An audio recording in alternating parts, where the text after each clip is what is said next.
Hello and welcome to noble करी classes. दोस्तों class 10th history हम पढ़ रहे थे। सीबीएसई हो चाहे स्टेट बोर्ड हो, किसी भी बोर्ड की आप तैयारी कर रहे हो तो ये सीरीज पूरी की पूरी जो प्लेलिस्ट है आपके लिए इंपॉर्टेंट है। आज के इस पर्टिकुलर वीडियो में जो हम लेक्चर देखेंगे, लेक्चर नंबर होगा हमारा 11th। टॉपिक का नाम है the revolutions of the liberals. Revolution का मतलब विद्रोह करना, लिबरल्स का मतलब वो बंदे जो है जो सोसाइटी में चेंज लाना चाहते हैं, जो freedom of speech and expression की बात करते हैं, जो लिबर्टी की बात करते हैं दोस्त। यानी कि ये वो बंदे हैं जो कि मिडिल क्लास है। वेरी वेरी इंपॉर्टेंट पॉइंट याद रखना। ये कौन से क्लास है? Middle class. सर ये क्यों बता रहे हो कि ये मिडिल क्लास है? बिकॉज बच्चा जो पिछली क्लास में हमने देखा, जो हमारा टॉपिक था, यानी कि लेक्चर नंबर जो 10 था, यहां पे भी रिवोल्ट है। यहाँ पे भी रिवोल्ट है। पॉपुलर रिवोल्ट मतलब लोगों का रिवोल्ट। यहाँ पे भी रेवोल्यूशन हो रहा है, रिवोल्ट हो रहा है, ठीक है, विद्रोह हो रहा है। लेकिन किसका हो रहा है? Hunger, hardship. यहाँ पे जो रिवोल्ट हो रहा है ये पुअर लोग कर रहे हैं बेचारे। क्यों? अनएम्प्लॉयमेंट, पैसा नहीं है, खाने के लिए खाना नहीं है। बट आज हम जिस वीडियो का जिक्र अब हम पढ़ने वाले हैं, लेक्चर नंबर 11 जो है, यहाँ पे रेवोल्यूशन यहाँ पे भी है, बट लिबरल्स का है। ये लिबरल कौन लोग हैं? ये मिडिल क्लास है। ये कौन लोग हैं? ये प्रोफेशनल है। क्या सर इनको भी खाना पीना नहीं मिल रहा था? क्या सर ये भी अनएम्प्लॉयमेंट का शिकार थे? क्या ये भी लोग सेम पुअर जो पिछला लेक्चर देखा उन्हीं की तरह आम आदमी थे? दोस्त नहीं। ये लोग वो हैं जिनके पास खाना है, जो पढ़े लिखे हैं, जिनका अच्छा खासा काम भी है। तो सर ये किसके लिए रिवोल्ट कर रहे हैं बच्चा? ये रिवोल्ट कर रहे हैं नेशनलिज्म के लिए। पिछला लेक्चर देखा जो हमने, वो नेशनलिज्म को उनको कोई लेना देना है नहीं।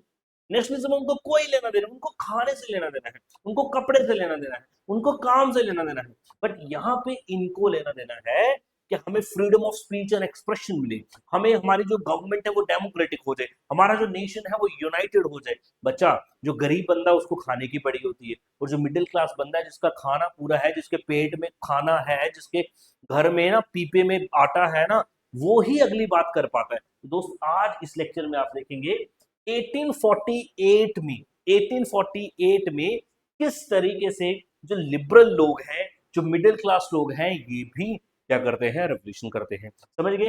Very important. चलो भाई, नाउ एक मैं आपको थोड़ा सा मैप दिखा देता हूं यहाँ पे किस तरीके से आगे आने वाले लेक्चर में क्या हम चीजें पढ़ेंगे, क्या कंपोनेंट्स पढ़ेंगे।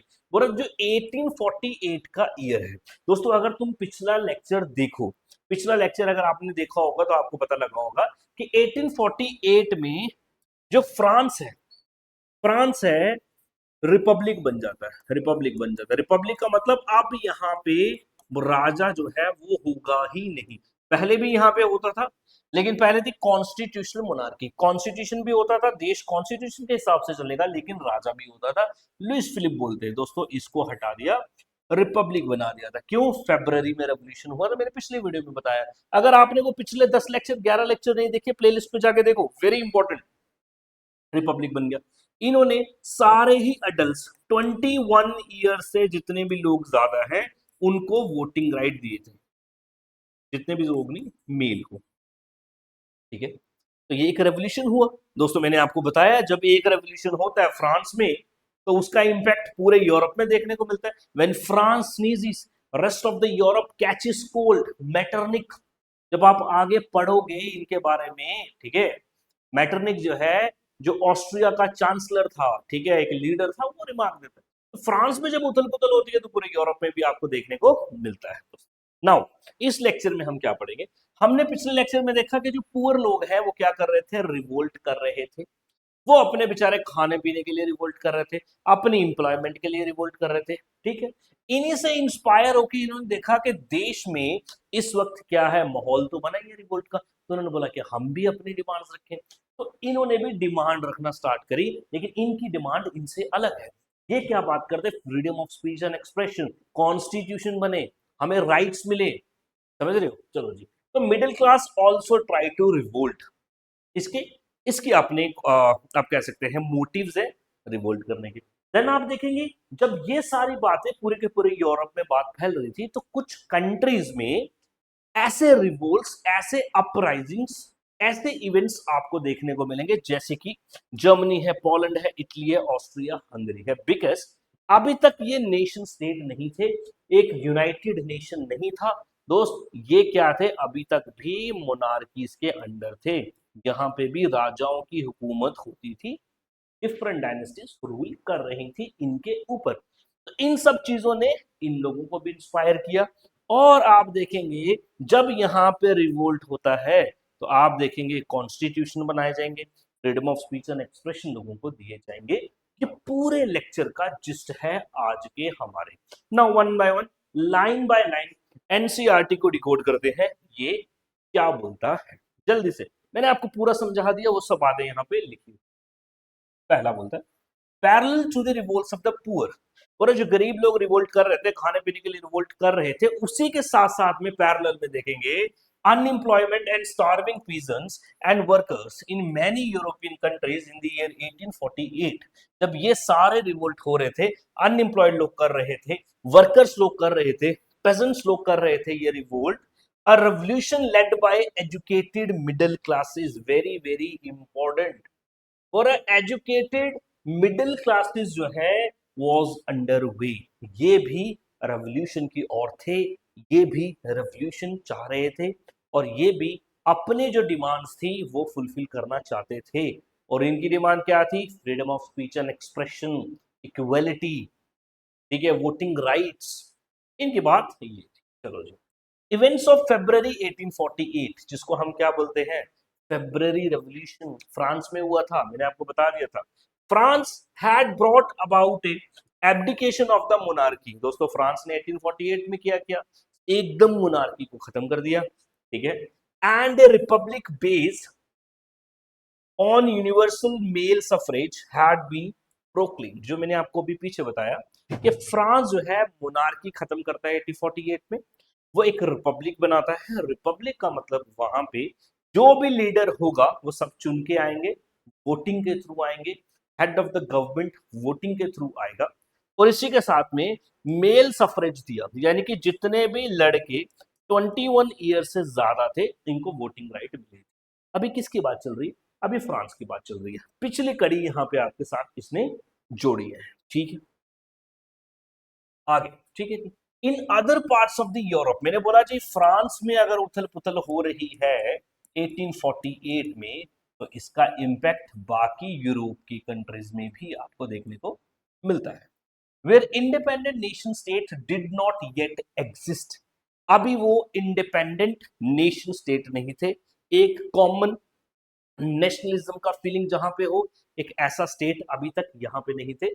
जैसे कि आप देखेंगे Germany, Italy, Poland, Austria Hungarian empire, ठीक है। आज जो है ऑस्ट्रिया जो है एक अलग कंट्री है, हंगेरी जो है एक अलग कंट्री है यूरोप की, बट उस वक्त पे ऑस्ट्रिया और हंगेरी एक कॉमन साथ में जुड़े हुए एम्पायर होता था, वो यहाँ पे लिखा है। Main and women of the liberal middle classes, ठीक है, combined their demands for the constitutionalism and national unity।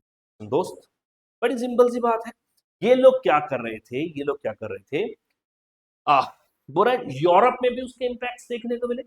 वो कंट्रीज जहां पे अभी तक नेशन स्टेट नहीं बने, जर्मनी है, पोलैंड है, ऑस्ट्रिया हंगरी एम्पायर है, वहां के मेन एंड वुमेन जो है, जो कि लिबरल मिडिल क्लास लोग हैं। लिबरल मिडिल क्लास लोग मैंने आपको बता दिया, वो जो लिबर्टी में मानते हैं, जो freedom of speech and expression में मानते हैं, जो कॉन्स्टिट्यूशनल होने में मानते हैं, और जो मोनार्की के अगेंस्ट है, ठीक है। इन्होंने भी अपनी डिमांड्स इकट्ठी कर दी, और किसकी बात की? नेशन यूनिफिकेशन की, नेशन की एकता की बात की। Very simple, they took advantage of the growing popular unrest to push their demands for the creation of nation state on parliamentary principles, a constitution, freedom of press and freedom of association। Very simple, यहां पे क्या बोल रहा है? पर इन लोगों ने फायदा लिया, एडवांटेज लिया किसका? पॉपुलर अनरेस्ट का। अनरेस्ट मतलब अभी यूरोप में उथल पुथल मची हुई थी ना, क्योंकि रिवोल्ट्स वगैरह हो रहे थे। अब कौन कर रहे थे रिवोल्ट्स? गरीब लोग कर रहे थे, बेचारे खाने के लिए कर रहे थे। तो मिडिल क्लास ने बोला हम भी साथ में, बहती गंगा में हाथ हम भी धो लेते हैं, अब ये तो रिवोल्ट कर रहे हैं, अनरेस्ट तो है ही है, हम भी अपनी डिमांड रखेंगे। और इन्होंने डिमांड रखी क्या हो? एक नेशन स्टेट बनना चाहिए जहां पे पार्लियामेंट्री प्रिंसिपल्स हो। पार्लियामेंट्री प्रिंसिपल्स मतलब गवर्नमेंट जो है चुन के आए, जहां पे कॉन्स्टिट्यूशन हो, फ्रीडम ऑफ प्रेस हो, फ्रीडम ऑफ एसोसिएशन हो, फ्रीडम ऑफ एसोसिएशन का मतलब ये है कि आप कोई एसोसिएशन बना सको, आप कोई पॉलिटिकल पार्टी बना सको, आप कोई ग्रुप बना सको। क्यों बनाया जाता है भाई? गवर्नमेंट के अगेंस्ट बनाया जाता है। जैसे स्टूडेंट्स की अपनी एसोसिएशंस होती हैं, आजकल आप देखिए एडवोकेट्स की अपनी एसोसिएशंस होती हैं, मेडिकल डॉक्टर्स अपनी एसोसिएशंस होती हैं। किन किन देशों में उस वक्त में एसोसिएशन बनाने का किसी को भी अधिकार नहीं होता था। तो ये चाहते थे कि हमें उसका अधिकार मिल जाए, और ये इनकी डिमांड भी थी। किनकी? लिबरल मिडिल क्लास की बात चल रही है। तो हमने अभी तक क्या देखा? गरीब लोगों का revolt, hunger, hardship and popular revolt, जो पिछला लेक्चर था, उसी का फायदा उठाते हुए लिबरल मिडिल क्लास भी अपनी डिमांड्स इकट्ठा करते हैं वो, और अपने डिमांड्स को फुलफिल करने की कोशिश करते हैं। ठीक है, वो नेशन स्टेट बनाने की कोशिश करते हैं, वो कॉन्स्टिट्यूशन को लाने की कोशिश करते हैं। ठीक है, और वो आप देखेंगे freedom of speech and press, इसको लाने की कोशिश करते हैं। अब आपको बताता है द केस ऑफ जर्मनी। ठीक है, यहां पर देखो, समझिए, बड़े ध्यान से समझना। ये आपको पूछेगा, वन वर्ड भी यहां से बनेंगे, लॉन्ग आंसर भी बनेगा। चलो, और in the German regions a large number of political association whose members were middle class professionals, businessmen and prosperous artisans came together in the city of Frankfurt and decided to vote for a all German national assembly.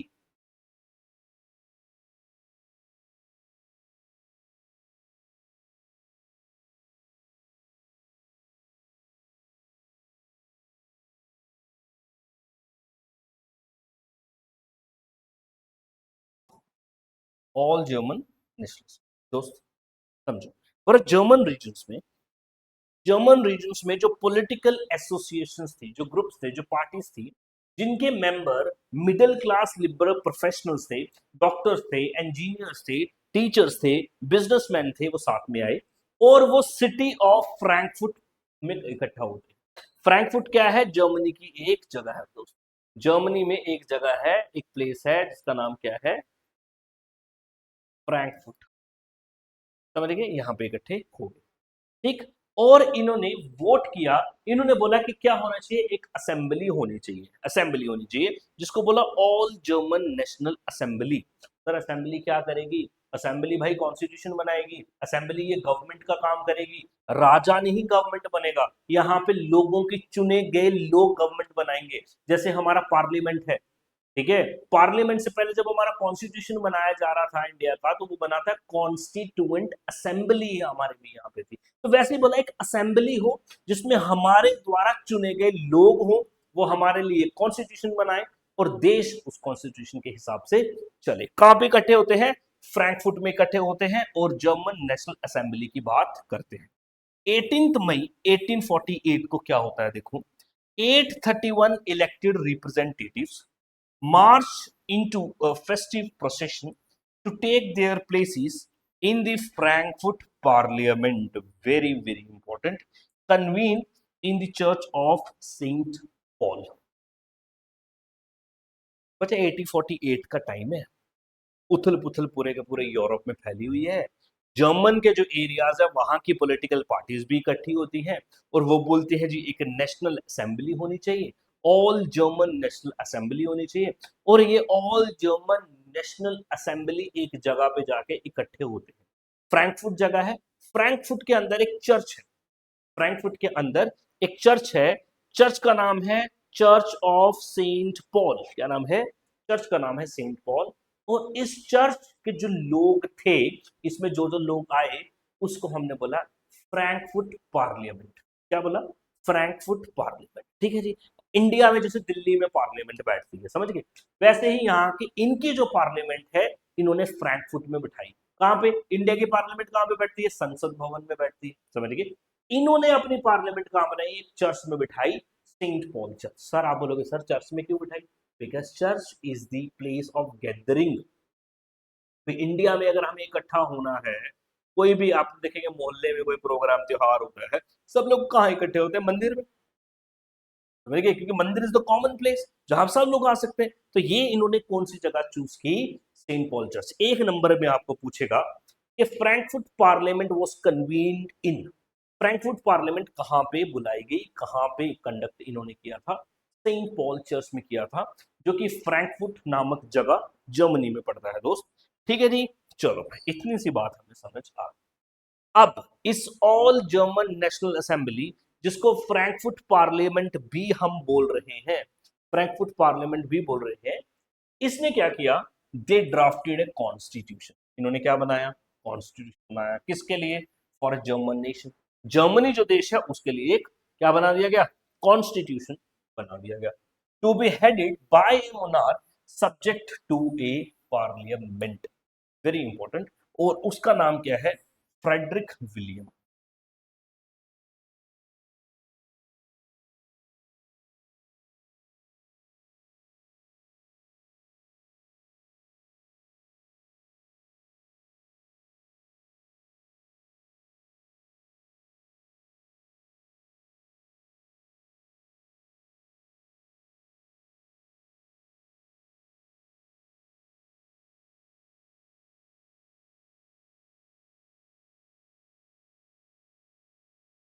समझो, France के जो लोग थे, ठीक है, जो इनके representative थे, इन्होंने ऑल जर्मन नेशनल असेंबली बनाई। ऑल जर्मन नेशनल असेंबली को बाद में हमने क्या बोला? फ्रैंकफर्ट पार्लियामेंट बोला। इस फ्रैंकफर्ट पार्लियामेंट ने दोस्तों जर्मनी के लिए एक कॉन्स्टिट्यूशन बनाया। इस कॉन्स्टिट्यूशन ने क्या बोला? इस कॉन्स्टिट्यूशन ने क्या बोला? थोड़ा ये सब दोस्तों मैं आपको थोड़ा बैकग्राउंड में लेके जाना चाहता हूँ। देखो, जर्मनी पे ना नेपोलियन का कब्जा था। किसका कब्जा था? नेपोलियन का। ठीक है, नेपोलियन बोनापार्ट जो फ्रांस का बादशाह था, एम्पर था। जर्मनी 39 छोटे छोटे स्टेट्स थे। जर्मनी में कितने स्टेट्स थे? 39 छोटे छोटे स्टेट्स थे। 39 स्टेट्स का कॉन्फेडरेशन। ठीक है, इन 39 स्टेट में से जो सबसे बड़ा और पावरफुल स्टेट था, उसका नाम था प्रशिया। उसका नाम क्या था? प्रशिया। इस प्रशिया का जो किंग था, उसका नाम था फ्रेडरिक विलियम। बच्चा बड़े ध्यान से समझना, थोड़ा मैं आपको साइड में लेके जा रहा हूं, लेकिन समझना है तो भाई समझना है, समझना पड़ेगा मेरे दोस्त, मेरे भाई, मेरे बच्चे, इसको समझना पड़ेगा, इसको छोड़ दो। ठीक है, अब 39 स्टेट्स थी जर्मनी में। अब 39 स्टेट्स चाहते हैं कि हम क्या हो जाए? एक हो जाए, हमारी यूनिफिकेशन हो जाए। सिंपल सी बात है ना, हम क्या हो जाए? एक नेशन बन जाए, एक नेशन स्टेट बन जाए। तो जो प्रशिया था, प्रशिया ने ये बोला कि हम क्या करते हैं, इन सबको यूनाइट करते हैं, और हमारा जो बादशाह है, यानी जो प्रशिया का बादशाह था फ्रेडरिक विलियम, उसको बोला कि जनाब आप इस नए यूनाइटेड जर्मन के बादशाह बन जाओ। तो बोला ठीक है। लेकिन बाद में इन्होंने एक बात और बोली कि बोला बादशाह तो बन जाओ, लेकिन यहाँ पे कॉन्स्टिट्यूशन भी होगा। यानी कि आप सिर्फ नाम के बादशाह, आप सिर्फ एक इज्जत में, क्योंकि आप पहले भी पर्शिया के बादशाह हो, आप सिंबॉलिक हेड हो, लेकिन देश कैसे चलेगा? कॉन्स्टिट्यूशन के हिसाब से चलेगा। दोस्तों फ्रेडरिक विलियम ने बोला मुझे ये मंजूर नहीं है। भाई क्यों नहीं मंजूर? भाई ये मंजूर क्यों करेगा जहां पे ये बंदा है जिसकी सारी की सारी अथॉरिटी है, सारी की सारी पावर है, सारी जमीन इसको बिलोंग करती है, सब चीजों में इसके सबसे पावरफुल है, तो ये क्यों अपने आप को अपनी पावर कम करने की कोशिश करेगा? तो वही यहाँ पे लिखा है, इन्होंने बोला कि यूनाइटेड जर्मन स्टेट बनाएंगे। ठीक है जी, और जहां पे पार्लियामेंट्री होगा, जहां पे कॉन्स्टिट्यूशन होगा, और फ्रेडरिक विलियम उसका हेड होगा। लेकिन फ्रेडरिक विलियम उसको क्या कर देता है?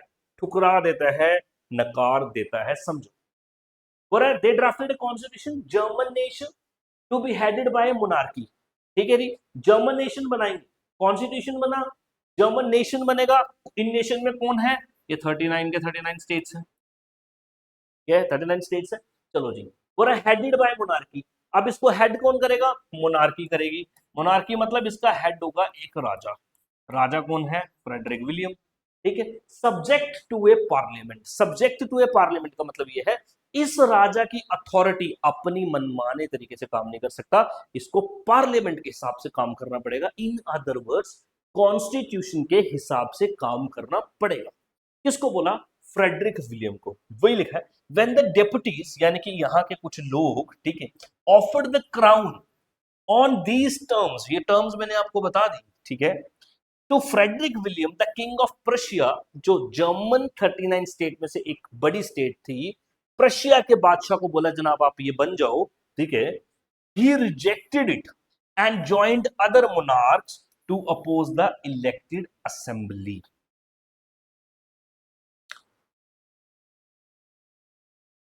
बच्चा है देखो थोड़ा मुश्किल है, इट टेक्स टाइम, मुझे समझाने में भी बहुत तरीके से मैं आपको समझा रहा हूँ, लेकिन आपको ये समझना पड़ेगा बिकॉज आपने इसको पहले नहीं पढ़ा हुआ है। जब आप इसको पढ़ोगे तभी सारे क्वेश्चन बनेंगे। मैं बनवाऊंगा सोशल साइंस में 100 नंबर, मैं तुम्हारे लेके आऊंगा, बिलीव मी। समझ गए? अब देखो क्या बोलता है। फ्रैंकफर्ट पार्लियामेंट बन गया, ठीक है जी। कॉन्स्टिट्यूशन बन गया, ठीक है जी। 39 स्टेट्स यूनाइट होगी, ठीक है जी। बोला जी यहाँ पे पार्लियामेंट होगा, ठीक है जी, ठीक है जी। पार्लियामेंट मेन काम करेगा, लेकिन साथ में एक बादशाह भी होगा जो नाम का बादशाह होगा, जिसको हमने बोला क्या, फ्रेडरिक, फ्रेडरिक विलियम। अब इस फ्रेडरिक विलियम ने इस ऑफर को ठुकरा दिया, ठीक है जी। और फ्रेडरिक विलियम जो है ये दूसरे लोगों के साथ हाथ मिला लेते हैं, जॉइन हैंड्स विद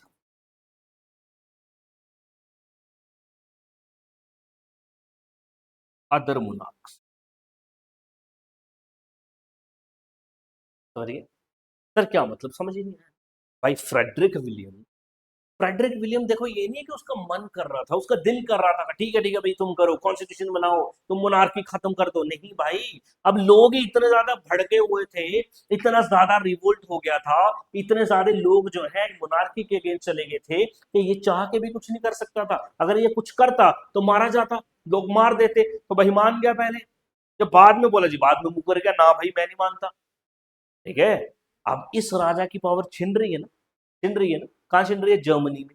तो जो आसपास वाले देश है उनको भी डर लग रहा है कि भाई आज तो इस राजा की पावर छिनी है, इस राजा को लोगों ने हटा के कॉन्स्टिट्यूशन बनाया है, कल हमारी बारी भी है।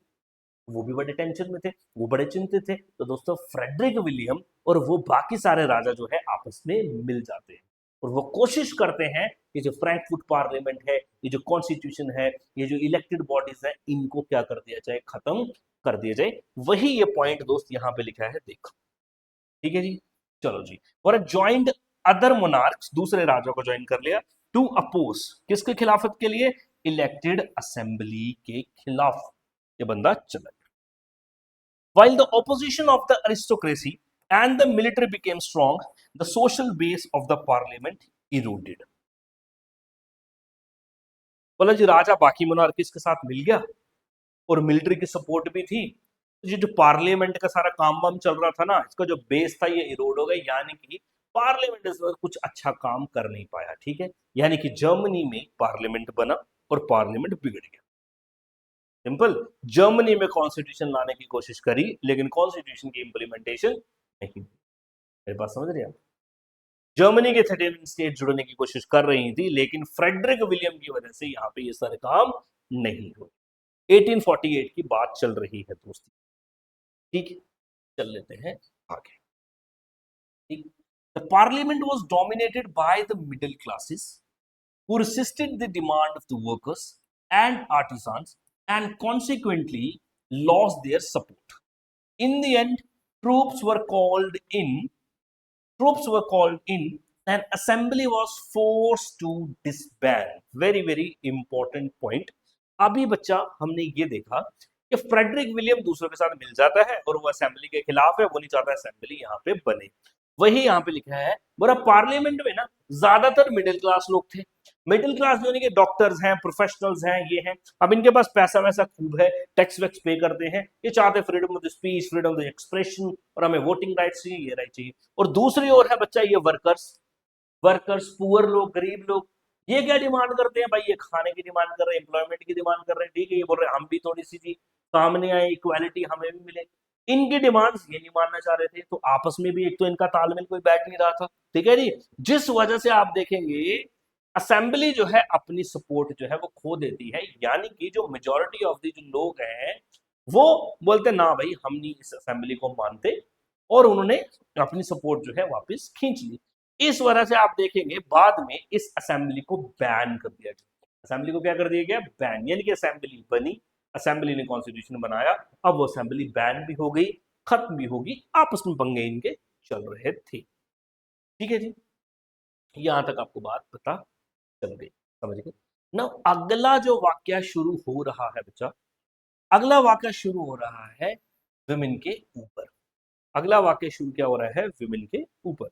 बच्चे अगर आपको याद होगा तो जब हमने देखा फ्रेंच रेवोल्यूशन हुआ, उनका कॉन्स्टिट्यूशन बना 1789 में, फ्रेंच रेवोल्यूशन, उन्होंने वोटिंग राइट ना तो औरतों को दिए, ना ही जिनके पास प्रॉपर्टी नहीं थी उनको दिए, ठीक है।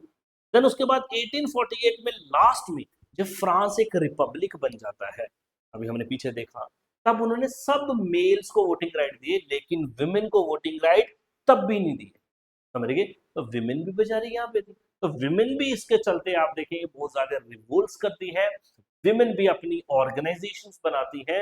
आइए देखते हैं। The issue of extending political rights to women was a controversial one within the liberal movement, in which large members large numbers of women had participated actively over the years। और अजी जब हम विमेन को voting rights देने की बात करते हैं तो ये एक बड़ा कंट्रोवर्शियल, बड़ा पंगे वाली एक बात थी, ठीक है, क्योंकि इनको वोटिंग राइट्स मिल नहीं रहे थे। हालांकि एक बहुत बड़ा नंबर विमेन का रिवोल्ट्स में टाइम टू टाइम पार्टिसिपेट करती आई है, ठीक है जी, लेकिन इनको वोटिंग राइट्स कोई भी नहीं। और इस वजह से women had formed their own political association, अपने political associations बनाए इन्होंने, अपने political groups बनाए,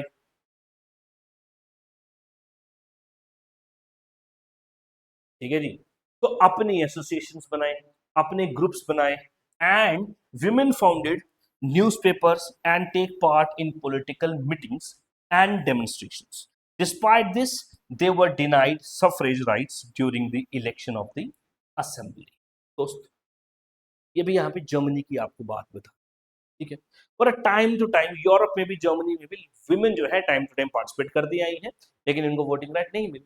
इस वजह से इन्होंने अपनी पॉलिटिकल एसोसिएशंस बनाई, इन्होंने अपने न्यूज़पेपर्स बनाए, इन्होंने डेमोन्स्ट्रेशन, इन्होंने मीटिंग्स में पार्टिसिपेट किया। क्यों कर रहे थे? क्योंकि इनके अपने डिमांड्स थे, हमें भी वोटिंग राइट्स मिलने चाहिए, लेकिन इनको अभी तक वोटिंग राइट नहीं मिली, समझ गए। इवन की आप देखेंगे इनको सफरेज राइट्स यानी कि वोटिंग राइट्स जो है वो डिनाई कर दिए गए, ठीक है। कहां पे? इलेक्शन टू दी असेंबली, जो असेंबली के इलेक्शन में वुमेन की वोटिंग ही नहीं हुई, ठीक है। चलो भाई आगे देख लेते हैं क्या बोलते हैं। बोल रहा है इवन की जब फ्रैंकफर्ट पार्लियामेंट, ठीक है, कन्वीन किया गया, यानी कि जब Frankfurt parliament Saint Paul church में बैठा, सेंट पॉल चर्च में इनकी मीटिंग चल रही थी, in the church of Saint Paul women were admitted only as observers and to stand in the visitor galleries।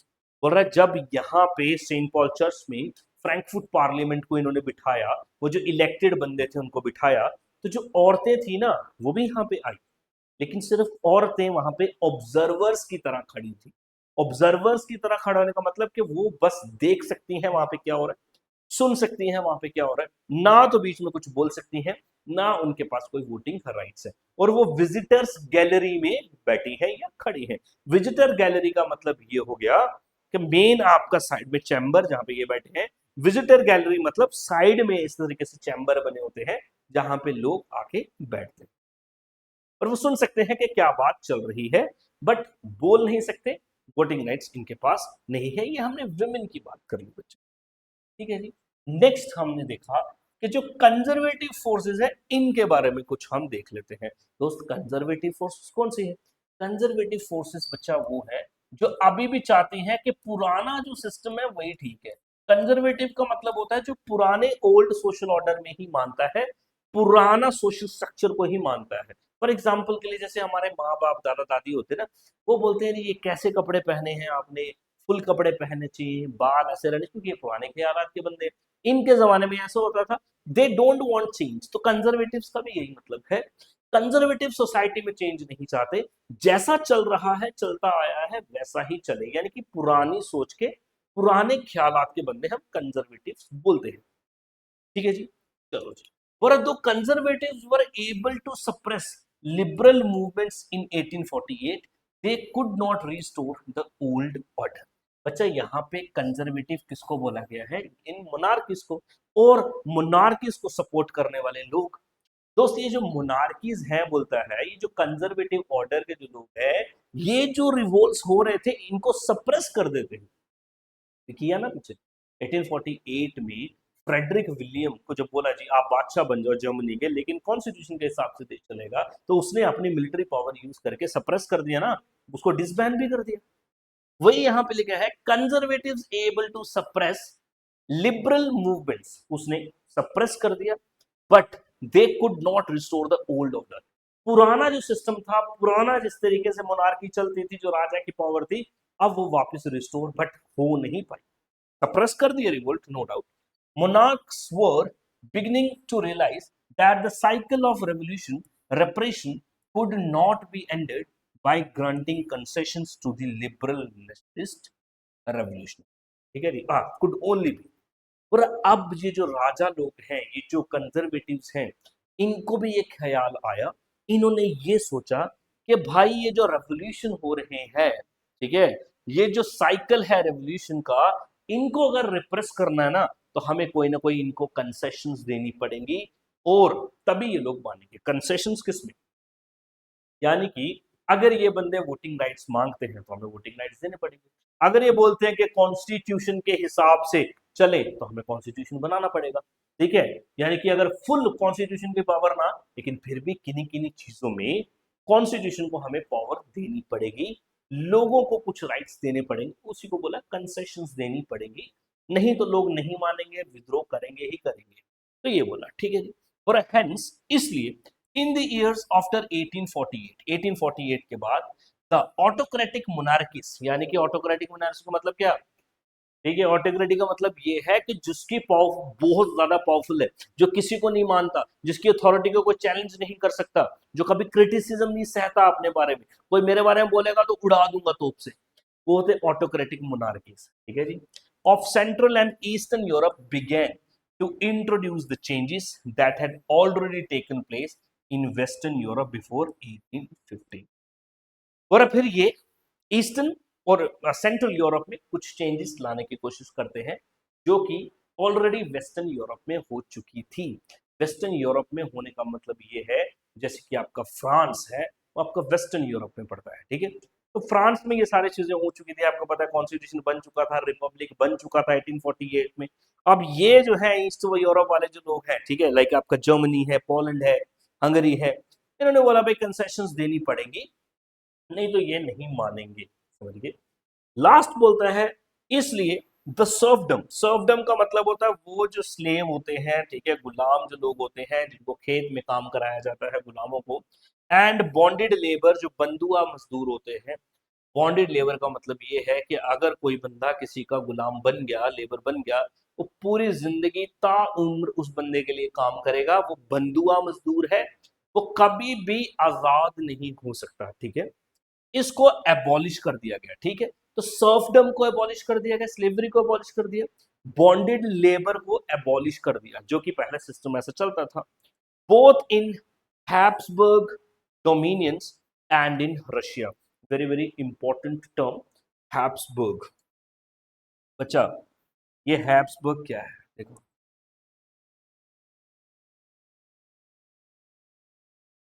Dominion का मतलब जगह,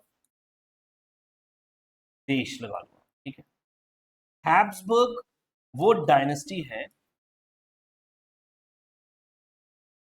जो रूल करती है ऑस्ट्रिया।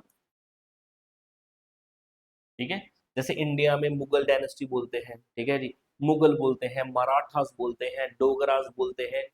ठीक है, और या फिर आप उसके बाद में लगा ले जी, चोलास हैं, पांड्यास हैं। ठीक, फिर ब्रिटिशर्स हैं, डिफरेंट डायनेस्टीज ने रूल किया। वैसे ही आप देखेंगे जो हैब्सबर्ग एम्पायर है, जो हैब्सबर्ग डायनेस्टी है, ये कहाँ पे हुकूमत करती है? ऑस्ट्रिया में। ठीक है, वैसे ही अगर मैं आपको बोलूं फ्रांस में कौन सी डायनेस्टी रूल करती है, तो आप बोलोगे सर बर्बन डायनेस्टी। क्या बोलोगे? Bourbon dynasty. समझ गए?